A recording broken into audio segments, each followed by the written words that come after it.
Om Namo Bhagavate Vasudevaya.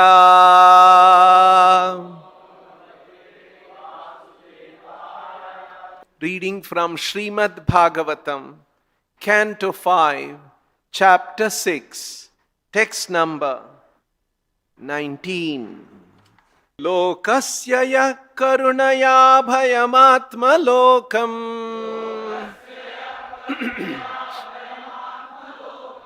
Akhyan namo bhagavate rishabhaya tasmai Nityanubhuta nijalabha nivrittha trishnaha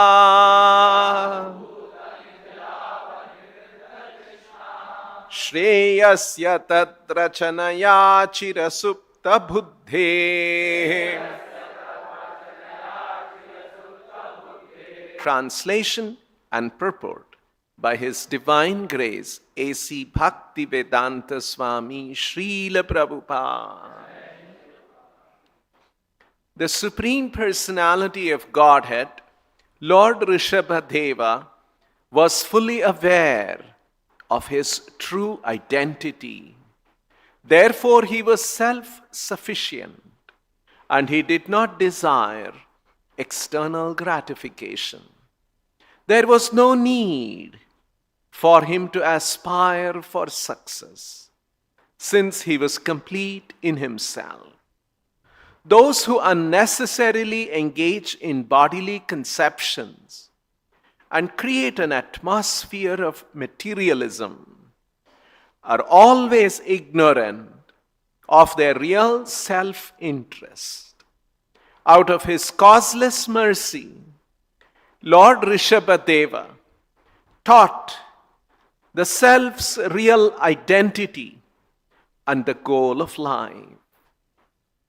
We therefore offer our respectful obeisances unto the Lord, who appeared as Lord Rishabhadeva. Purport by Srila Prabhupada. This is the summary of this chapter, in which the activities of Lord Rishabhadeva are described. Being the Supreme Personality of Godhead Himself, Lord Rishabhadeva is complete in Himself. We living entities, as the parts and parcels of the Supreme Lord, should follow the instructions of Lord Rishabhadeva and become self-sufficient. We should not create unnecessary demands due to the bodily conception.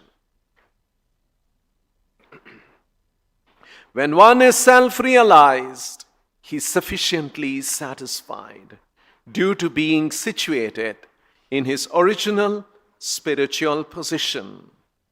As confirmed in Bhagavad Gita, Brahma bhutaha prasannatma na shochati na kankshati. This is the goal of all living entities. Even though one may be situated within this material world, he can become fully satisfied and devoid of hankering and lamentation simply by following the instructions of the Lord as set forth in Bhagavad Gita or Srimad Bhagavatam. Satisfaction through self-realization is called Swarupananda. The conditioned soul, eternally sleeping in darkness, does not understand his self-interest. He simply tries to become happy by making material adjustments. But this is impossible. It is therefore said in Srimad Bhagavatam, Nate viduhu svartagatim hi Vishnum. Due to gross ignorance, the conditioned soul does not know that his real self-interest is to take shelter at the lotus feet of Lord Vishnu. To try to become happy by adjusting the material atmosphere is a useless endeavor. Indeed, it is impossible. by his personal behavior and instructions, Lord Rishabhadeva enlightened the conditioned soul and showed him how to become self-sufficient in his spiritual identity. Thus end the Bhaktivedanta purports of the 5th canto, 6th chapter of the Srimad Bhagavatam, entitled The Activities of Lord Rishabhadeva.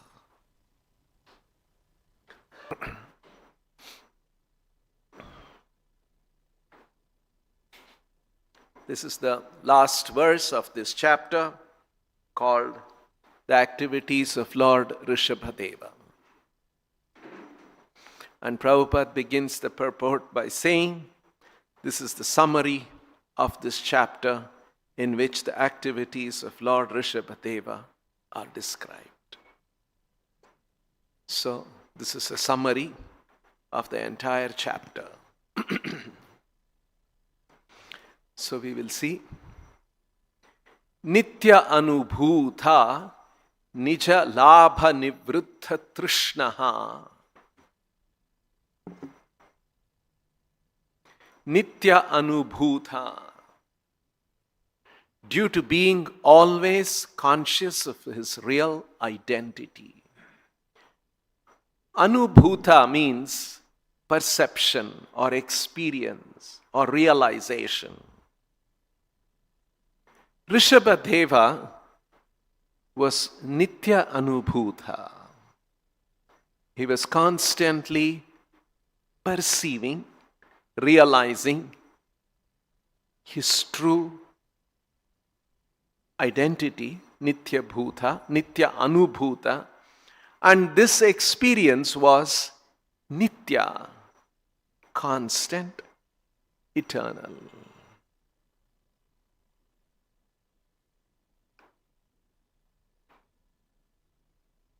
Just like in our situation, we also have a Nitya Anubhuta. We are also constantly experiencing. But our Nitya Anubhuta is on the platform of ignorance. We are thinking, I am the body. We are also having Nitya Anubhuta. But our Nitya Anubhuta is thinking, I am man, I am woman, I am very smart, I am intelligent, I am this. We have a certain idea of ourselves and we live in that experience of ourselves. So that is called Nitya Anubhuta. We'll talk about that a little bit more. Let's continue. Nija labha nivruddha trishnaha. Nityanubhuta nija labha nivruddha trishnaha. Nija labha. Labha, gain, profit. Nija labha. Nija has the sense of meaning of one's own. Personal. Like in the Tulasi Arati we sing, Seva adhikara diye karo nija dasi. Seva adhikara diye karo nija dasi. Give me the adhikara. Adhikara means qualifications. It means the authority. Also means the authority. In the sense, Seva adhikara diye. In order to do service to Radha and Krishna, you need to have certain qualifications. Not easy. If you want to serve some big man in this world, it's not easy. You have to have some qualifications. Now we are talking about the Supreme Personality of Godhead. So, Seva adhikara diye. That's our prayer. Please give me. In other words, we should not think that I will acquire the qualification. We have to beg and receive from a devotee. That is the meaning. Every day we are begging. Tulsi Maharani, we have to beg from the Guru. Please give me the qualifications. Seva adhikara diye karo nija dasi, and make me your own maid servant, your own servant, nija dasi. You see the sense of the word nija means my own. Another place this word comes is Vairagya Vidya Nija Bhakti Yogam Shiksharthamekam Purusha Puranam. Chaitanya Mahaprabhu appeared to teach three things: Vairagya, Vidya, and Nija Bhakti Yogam Shikshartham. For the sake of teaching, Shikshartham, Vairagya, Vidya, Nija Bhakti Yoga. Bhakti Yoga, Nija. Bhakti, devotion unto himself. Because he is the Supreme Lord. So, his own devotion. So, here now you see Nija Labha, our own profit. What is our own profit? We don't know, because we are on a platform of ignorance. We think if I acquire a lot of money, lot of name, lot of fame, lot of power, that's good. But believe everything and go away. Isn't it? We have to give up everything and nothing will be with us. So, Nijalabha here means to acquire our own real profit, which is bhakti, which is understanding ourselves. Nijalabha, and because of acquiring such gain, personal realization, self-realization. Nijalabha actually means self-realization. The profit of, the benefit of self-realization. What happens when we achieve that? Nivritta trishnaha. Nivritti means to retire. Trishnaha means hankering. We retire from hankering. It ends our hankering. Because on the platform of ignorance, we are constantly hankering. Oh, if I have this, if I have that, if I have this kind of a loving relation with someone, if I have this affectionate relation with someone, if I have these possessions, we are hankering. That is trishna. So, Nijalabha Nivritta Trishnaha. Now you see, Nityanubhuta Nijalabha Nivritta Trishnaha. Rishabhadeva was constantly experiencing self-realization, and because of which he was free from all hankering. This is possible for each one of us.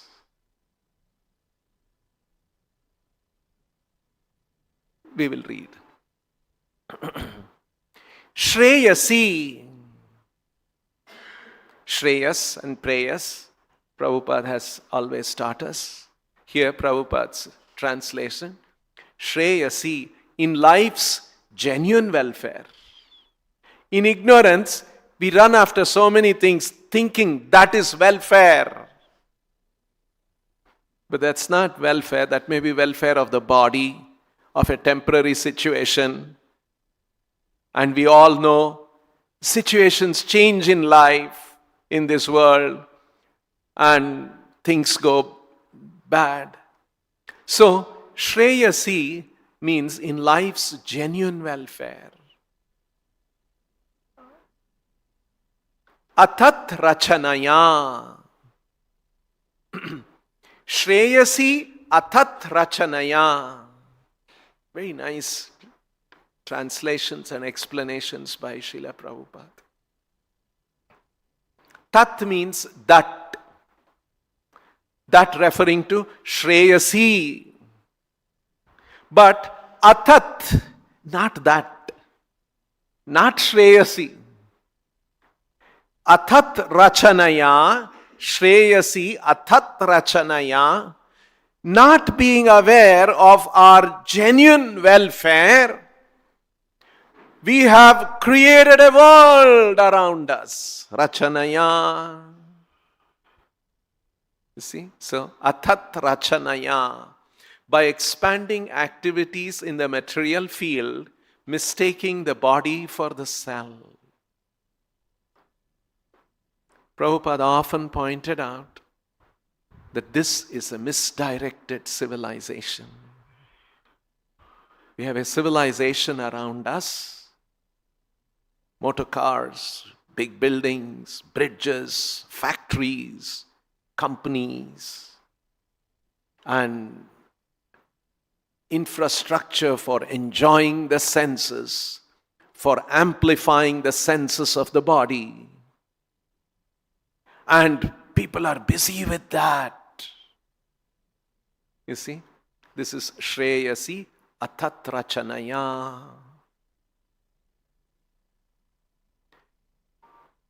Why has this happened? Or for how long this is going on? Individually for us. Chira, for a long time. We take birth in different species, and in different species there is those living entities create an elaborate arrangement for Shreyasi Atat Rachanaya. Just like ants, they create a hole in the earth and they build a colony there. And they are so busy, you see how they'll be walking up and down, carrying something. In their world, they are active that way. Look at human beings running on cars and vehicles and trains and flights. Busy in our own way. You see how all living entities, that's why Chira, in different life forms, in different ways, we have all been doing this. Shreyasi Atat Rachanaya Chira. Why has this happened? Because of Supta Buddhehe. Because our Buddhi real Buddhi has gone into sleep. Has gone into a sleep mode. And when we sleep, we are dreaming about our own existence in some other way, different from reality.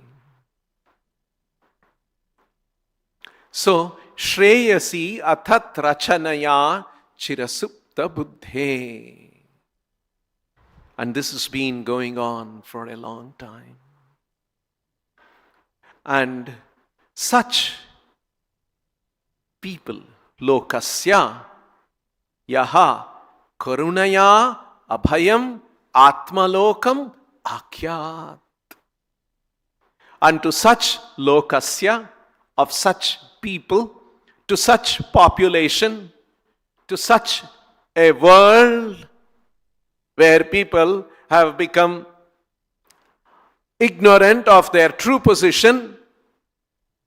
That's what happens when we Supta Buddhe, isn't it? When we sleep, somebody may be a big man, big scientist, big, powerful man, and in his sleep, he is dreaming like a poor man. Right? He's a rich man, powerful man. But in the dream, he'll take us to some other world. Or we may be poor people, but in our dream, we are thinking we are very rich. All kinds of things happen in this sleep. Supta Buddhe. When intelligence has gone to sleep. In the same way, such a society, lokasya karunaya abhayam atmalokam akyat. Akyat is to teach, to explain, to instruct. Akhyana. Rishabhadeva came to teach such lokasya karunaya, out of compassion. We can be in this kind of a supta buddhi, chirasupta buddhi for a long time. Life after life, we can keep appearing in different forms of life and be unaware of our true identity. And to such a population, he wanted to karunaya, out of compassion. Abhayam, fearlessness. He wanted to give fearlessness to such a lokasya, karunaya, abhayam, through atmalokam. Atmalokam. Atma is the self, the real identity. And there is a world of our own identity, true identity. Who we are. What are we capable of? What's our position? Actually, our position is we are inseparably connected with Krishna. We cannot be separated at all. Just like the sunlight coming from the sun. Sunlight has no existence independent of the sun. It owes its existence to the sun. In the same way, we exist because we are an emanation of Krishna. Krishna exists. And hence, we borrow our existence from Him. Our existence is subordinate to His existence. Our very existence is coming from Him. So, Atma Lokam, my own world, is that world of me in true understanding in relation to Krishna and His world, and a loving relationship with Him and a loving activities with Him. That is my world, my true world, Atma Lokam. Instead of being in that world due to sleep, ignorance, I have come into this world and I have created an elaborate world of material activities, not knowing it is not for my best benefit. Shreyasi atat rachanaya chirasupta buddhe lokasya, to such men, karunaya abhayam atmalokam akyat. To such a population, out of compassion, to teach them and give them fearlessness and tell them about their own real world of spiritual existence. Akyat, in order to teach, Rishabhadeva appeared and he did all these activities unto such a Lord. Namah Bhagavate Rishabhaya Tasmai. Unto such Rishabhadeva I offer my obeisance. See, that's the verse. Very beautiful, isn't it? How it captures the whole chapter summary. The Supreme Personality of Godhead, Bhagavate, Lord Rishabhadeva, Rishabhaya, was fully aware of his true identity, Nitya Anubhuta. Therefore, he was self-sufficient and he did not desire external gratification. Nijalabha nivruddha trishnaha. There was no need for him to aspire for success. Nivruddha trishnaha. There was no need for him to aspire, since he was complete in himself. Nijalabha nivruddha trishnaha. Prabhupada has expanded that phrase, that expression in the translation. Those who unnecessarily engage in bodily conception and create an atmosphere of materialism. Atat rachanaya, shreyasi atat rachanaya, not aware of their own true benefit. Those who unnecessarily engage in bodily conceptions and create an atmosphere of materialism. Very nice expressions, you see. This is what has happened in this world. Ignorant people have created an atmosphere of materialism. And we, in our temples, in our ashrams, we should mitigate that. We should oppose that and create an atmosphere of spiritualism by following Guru's instructions, by having a certain value system in our institution, in our lives, in our surrounding, in our community, founded on spiritual principles, not competing with each other, fighting with each other for acquisition of material things. That's what the world is. They are fighting with each other. Politicians fight in one way, other people fight, all kinds of people. So we must maintain an atmosphere of spiritualism, unlike the materialists who have created an atmosphere of materialism. We should create an atmosphere of spiritualism. Those who unnecessarily engage in bodily conceptions and create an atmosphere of materialism. That's why you see when you're reading Prabhupada's translations, no? It is not only semantically accurate, it is not only in terms of meaning it is accurate. There is a certain spirit in those words. Prabhupada is accurate not only to word but to spirit of things that are mentioned in the Vedic literature. That's why Prabhupada's translations of the Vedic literature, Prabhupada was taking so much effort because he was specially gifted. He was specially empowered. He was specially sent by Krishna to write books, to write the Vedic literatures in a language that the whole world can understand. You know, Prabhupada's coming, Prabhupada's presence, Prabhupada's activities should always be viewed from this perspective. He's not an ordinary person who appeared and then he left for some time. No. In the spiritual scheme of things, in the mission of the Lord, Prabhupada's appearance was an extraordinarily important occurrence. That's the position of Srila Prabhupada. So, we see that. You see how Prabhupada's translation? Those who unnecessarily engage in bodily conceptions and create an atmosphere of materialism are always ignorant of their real self-interest. Supta buddhe.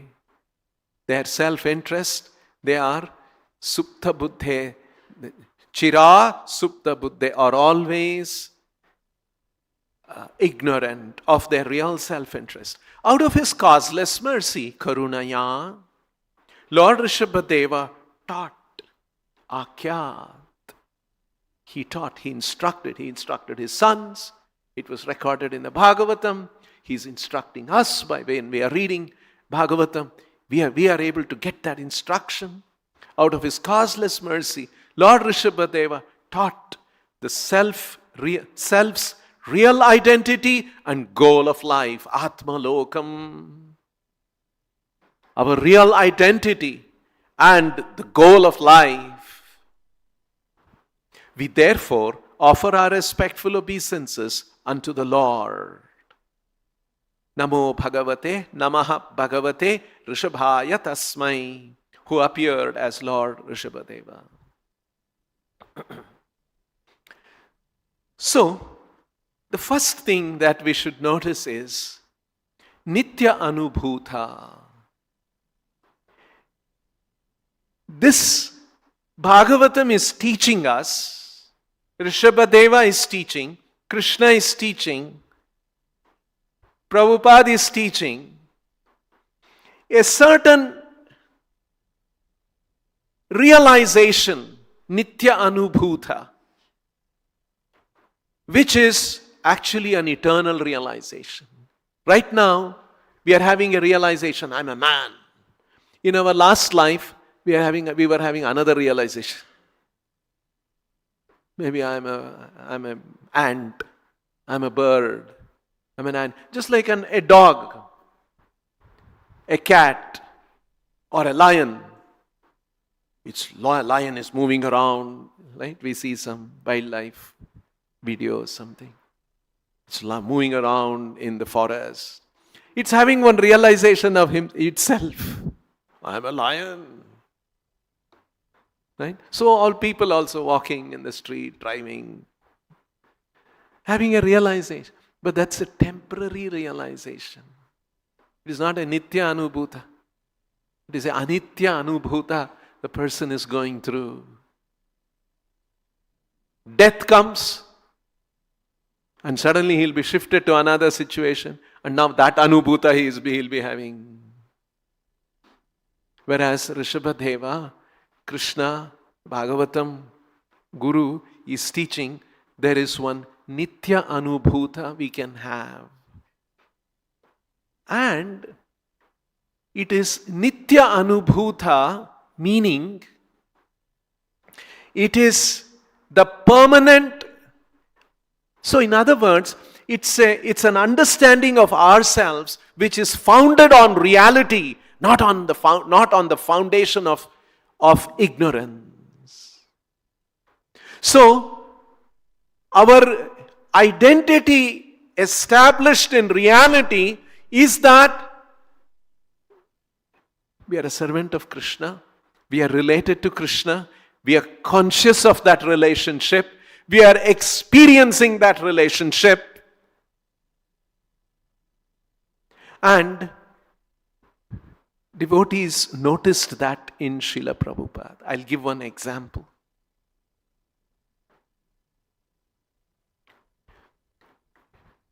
Srila Prabhupada was installing the deities in the Los Angeles temple, 1969. Devotees had spent a certain number of, maybe 1 or 2 years or maybe longer, and trying to have a temple.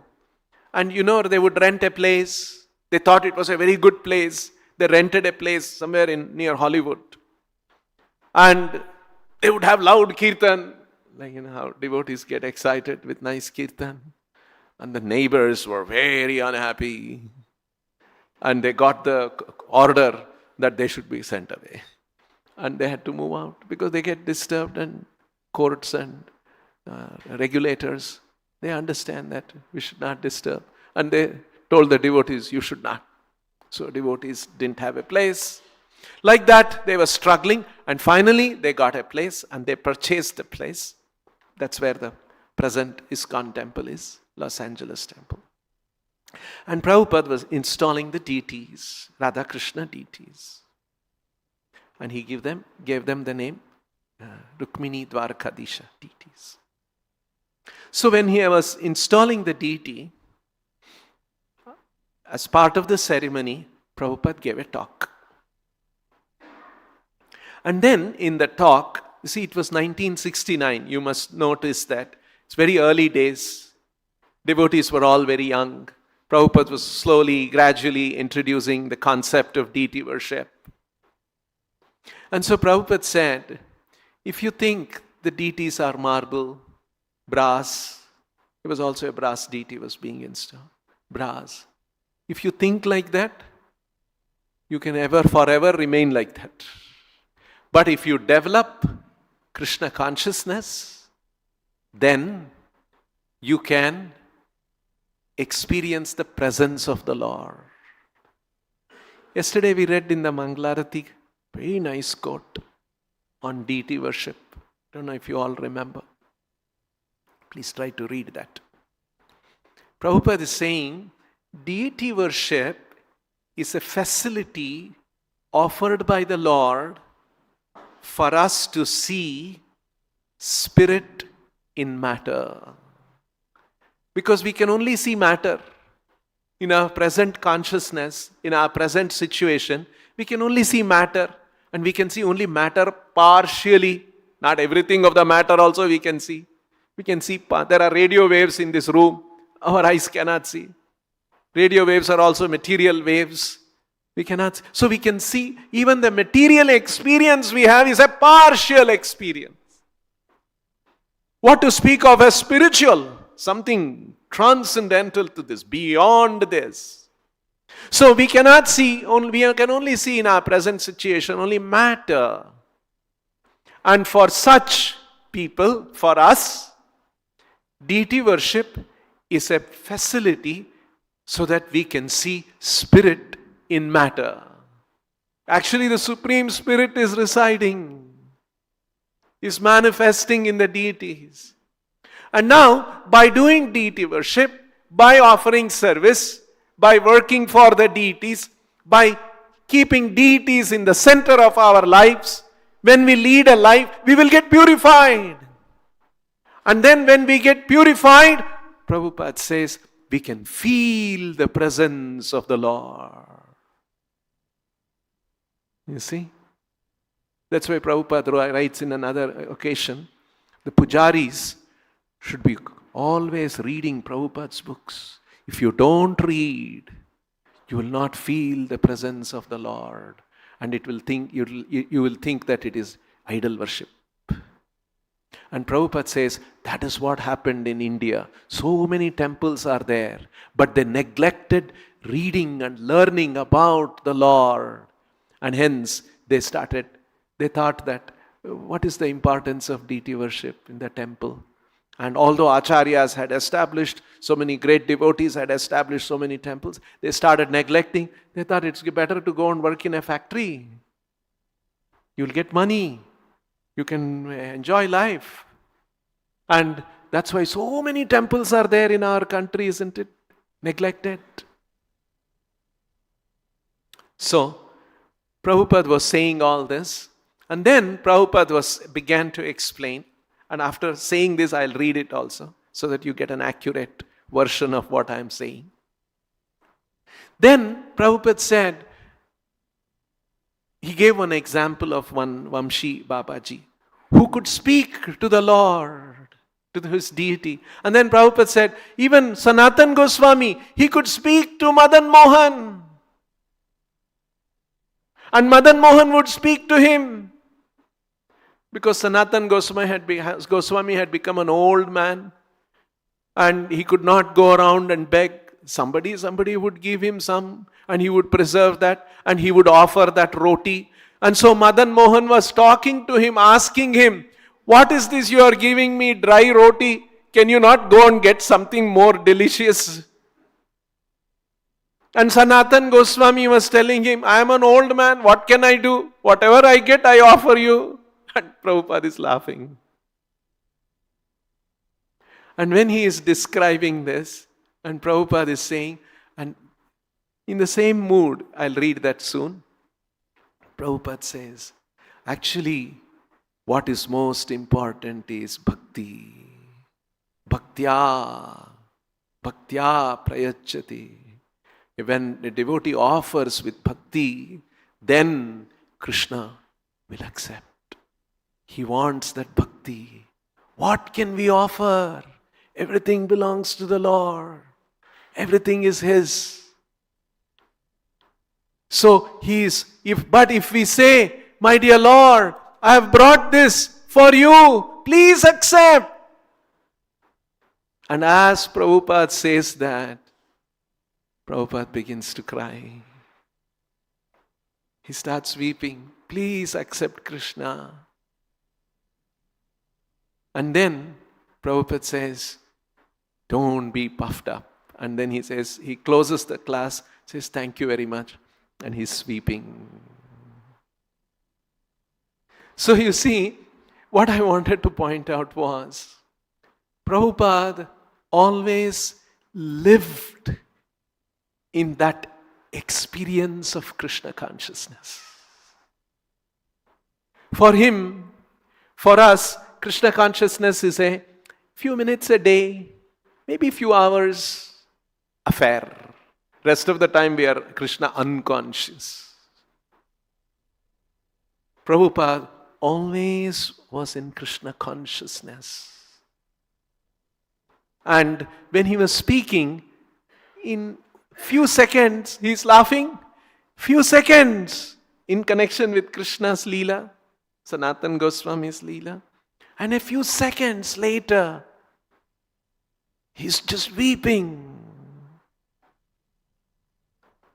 Because that is Prabhupada's eternal consciousness, always in touch with Krishna, always in touch with the spiritual world of Krishna. Now I'll read this.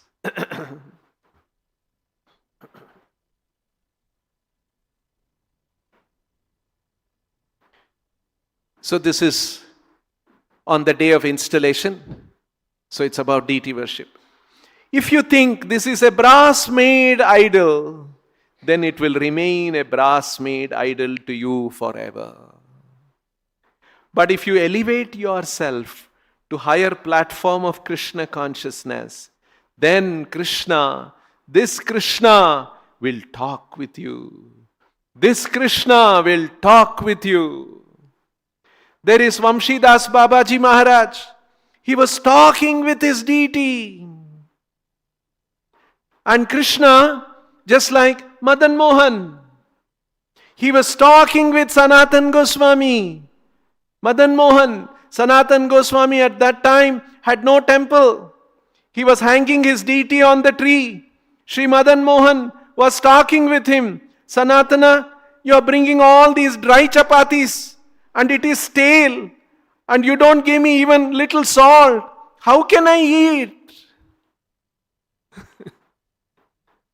Sanatana Goswami said, Sir, Prabhupada is articulating in English language. Sir, where shall I go? Whatever I get, I offer you. You kindly accept. I cannot move. Old man, you see. So Krishna had to eat that. And Prabhupada is chuckling. Because Bhakta is offering, he cannot refuse. Ye mam bhaktya prayachati. Real thing is bhakti. What you can offer to Krishna. What you have got. What is your value? Prabhupada is teaching us. And what is the value of your things? It is nothing. Therefore, real thing is bhaktya. Real thing is your feeling. Krishna, kindly take it. I have no qualification. I am most rotten, fallen. By that time, Prabhupada is weeping. You see the consciousness of Prabhupada? You see the experience of Prabhupada? What he is experiencing? This is Nitya Anubhuta. I have no qualification. I'm most fallen. I'm most rotten, fallen. But Prabhupada begins to weep. I have brought this thing for you. Please take. This will be accepted. Don't be puffed up. Always be careful. You're dealing with Krishna. That is my request. Thank you very. Prabhupada is weeping. Shri Rukmini Dwarkadish DT installation, July 16th, 1969, Los Angeles. You see? So very special Prabhupada. All that the Shastras are saying, Prabhupada was actually manifesting that. He was experiencing that. Nityanubhuta. One more example I'll give. We're running out of time. You're in the first line. Once Prabhupada was taking a walk in London, in Regent's Park, 1970, I think, 70 or 71. There was one disciple with him, and they were taking a walk. And then the devotees told, that the disciple told Prabhupada, they had read something, they had heard about Bhaktivedanta Thakur. And so he said, Srila Prabhupada, Bhaktivedanta Thakur is my second most favorite author. I mean, he said like that because he was saying first favorite is Prabhupada, your books. I like your books. He was meaning that. So then Prabhupada said, why second? And then he didn't say anything. He was silent, and Prabhupada was also silent. A few seconds, and they were walking. And then Prabhupada said, if I had even a tenth of the bhakti of Bhaktivedanta Thakur, I would be a great devotee. He started saying that, and Prabhupada was sobbing. He was weeping. See, somewhere in London, in Regent's Park, he is walking with his devotee, with his disciple, and they are talking, and the disciple triggers something to talk about Bhaktivedanta Thakur. In a few seconds, Prabhupada is sobbing. Actually, Prabhupada's existence in this world is actually superficial. He's actually living in the spiritual world. He's in the spiritual world with Lord, with all the great acharyas, with all the pure devotees. He's absorbed, he's living in that. That is Nityanubhuta. Very special. And Prabhupada is saying, all of us can come to that level. Prabhupada never made his position, his thing very exclusive. That's what most of them do. The other, people generally. I have this realization, I have this. You cannot. Prabhupada never said like that. He said, every one of us can be like that. You see, that's the kind of a presentation that Srila Prabhupada made. So, like this, there is a certain realism. There is a certain reality. And that is the reality of Krishna. And we are supposed to be in that realism, but chira supta buddhe, because of ignorance, we are now in another realism, or an illusory realism of this world. My positions, my relationships, my family. In this world, we have created a small bubble, and we live in that bubble. And one day the bubble will burst. And it has been bursting again and again, but we don't remember.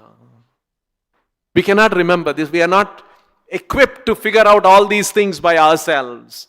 We have to be told by the Vedic literatures, by the acharyas, by the spiritual master. That's the way we are constituted.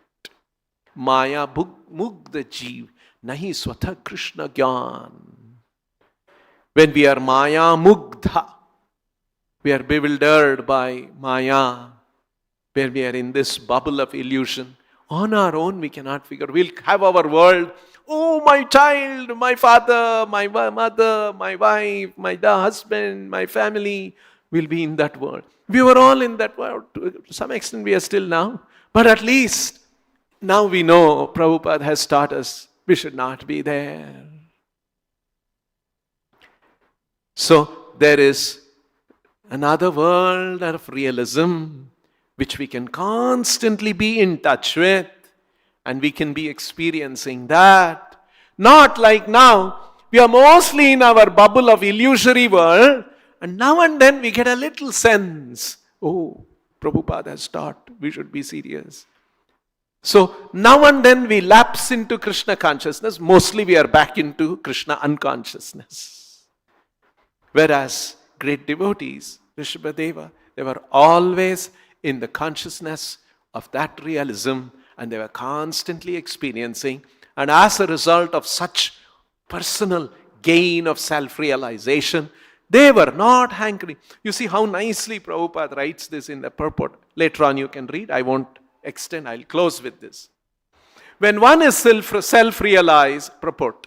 When one is self-realized, he is sufficiently satisfied due to being situated in his original spiritual position as confirmed in Bhagavad Gita, Brahma Bhuta Prasannatma na shochati na kankshati. This is the goal of all living entities. See, Prabhupada is saying, everybody should aim for this. This is the goal of all living entities. Even though one may be situated within this material world, he can become fully satisfied and devoid of hankering and lamentation simply by following the instructions of the Lord as set forth in Bhagavad Gita or Srimad Bhagavatam. Satisfaction through self-realization is called Swarupananda. The conditioned soul, eternally sleeping in darkness, does not understand his self-interest. He simply tries to become happy by making material adjustment, but this is impossible. And so on. So you can see that how Prabhupada is pointing out, Krishna is pointing out this hankering. Shochati, kankshati. Lamentation, hankering will end when we are Brahma Bhuta and when we are Prasannatma. Brahma Bhuta means our existence, we understand, is spiritual. And we are in touch with Krishna. Brahma Bhuta. I am in touch with Krishna. So, and so on. We'll stop here. Grantharaj Srimad Bhagavatam ki, Srila Prabhupada ki, Shri Rishabhadev ki, Hari.